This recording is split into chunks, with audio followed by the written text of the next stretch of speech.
साथियों नमस्कार। पराग सिंघल, संपादक कर जानकारी टैक्स पत्रिका और general secretary association of tax and professionals.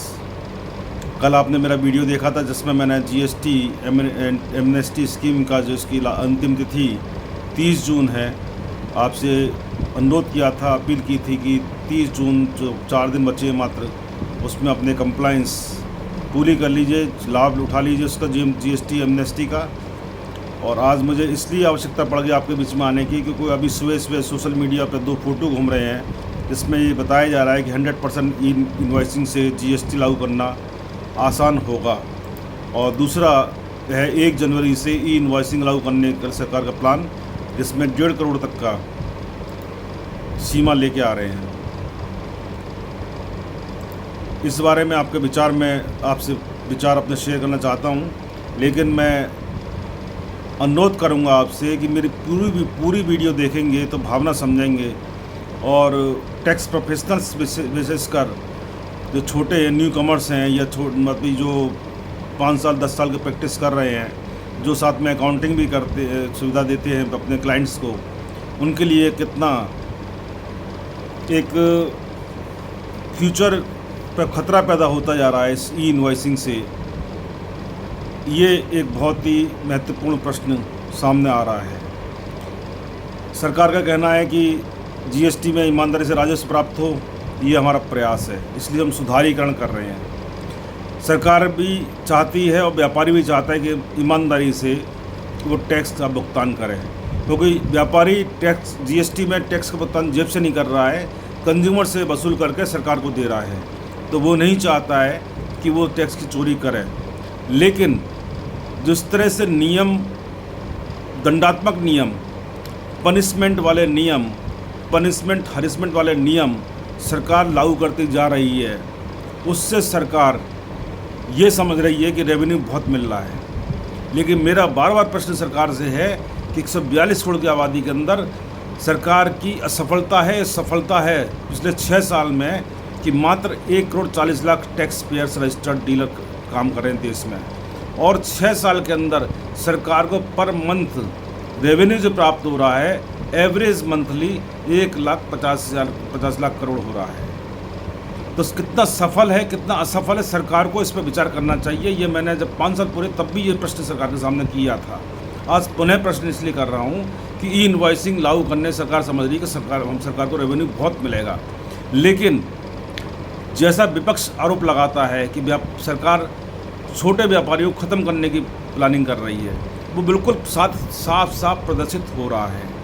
आप देखिए ई इन्वॉइसिंग करने से जो छोटे प्रेस वाले हैं, बाइंडर्स हैं, जो प्रेस पे इंक यूज़ होती है, केमिकल यूज़ होता है, एक्सेसरीज यूज़ होती हैं, उनकी डिमांड कम हो जाएगी। क्या वो व्यापार ख़त्म नहीं हो जाएगा? प्रोफेशनल्स जो जैसे एडवोकेट्स हैं, सीए हैं, सीएस हैं, जब ई इन्वॉइसिंग खरीद में और सेल में हो जाएगी तो उनके अकाउंट मेंटेन कौन करेगा? जीएसटी पोर्टल मेंटेन कर रहा है। सॉफ्टवेयर खरीद लेंगे बड़े बड़े व्यापारी, तो अकाउंट मेंटेन कर रहे हैं, सबमिट कर देंगे। इनकी आवश्यकता क्या है? आवश्यकता खत्म होती जा रही है। जो एडवोकेट जो अकाउंटेंट्स अकाउंटिंग भी करते हैं, उनकी क्या आवश्यकता बची? अकाउंट मेंटेन करने की ज़रूरत बचेगी? तो सरकार तो बेरोजगारी बढ़ाने का प्रयास कर रही है इस तरह से। जितने कड़े नियम करती जा रही सरकार, निसंदेह करप्शन बढ़ता जा रहा है, हरेसमेंट बढ़ता जा रहा है, पनिशमेंट बढ़ता जा रहा है। गलती होना स्वाभाविक है, हर व्यक्ति से गलती होती है, व्यापारी से गलती हो रही है, सरकार से ही गलती हो रही है। लेकिन सरकार का ये 10 और 73 के नोटिस, 74 के नोटिस चालू हो गए हैं। सरकार पिछले सालों में इनकम टैक्स में, सेंट्रल एक्साइज में, टैक्स रिजीम में विवाद से विश्वास को बढ़ने की योजना लाई थी, लेकिन ये स्पष्ट दिख रहा है कि जीएसटी के अंदर विभाग वर्सेस डीलर्स, रजिस्टर्ड डीलर में विवाद बढ़ते ही जा रहे हैं। इन विवाद को सुलझाने में सरकार का रेवेन्यू खर्च नहीं हो रहा है। जितने नियम कर्रे बनाए जा रहे हैं उतने ही करप्शन बढ़ रहा है।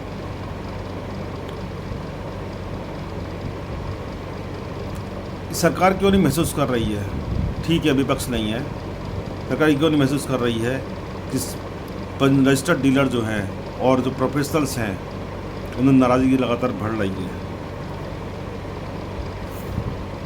तो आप छोटे व्यापारी, मैंने बता दिया आपको कि किस तरह से उनका भविष्य संकट में है।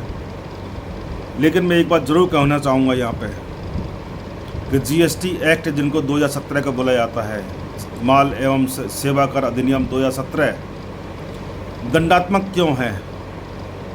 इसका कारण है, उसका आधार जो है वो सेंट्रल एक्साइज एक्ट 1944 है। मैंने अपने काफ़ी आर्टिकल्स में, वीडियोस में ही कहा है। 1944 मतलब अंग्रेज़ों को समय का ज़माना। हमारे भारत का संविधान बना 1947 में, 270 मेंबर्स की कमेटी बनी, कॉन्स्टिट्यूशन कमेटी बनी, 200 और उन्होंने संविधान बनाया। और 26 जनवरी 2050 को गणतंत्र दिवस मनाया जाता है कि संविधान लागू हुआ। लेकिन सेंट्रल एक्साइज एक्ट बन के लागू हुआ 1944 में, जो कि भारतीय संविधान जो 1950 में लागू हुआ उसमें आज भी समाहित है।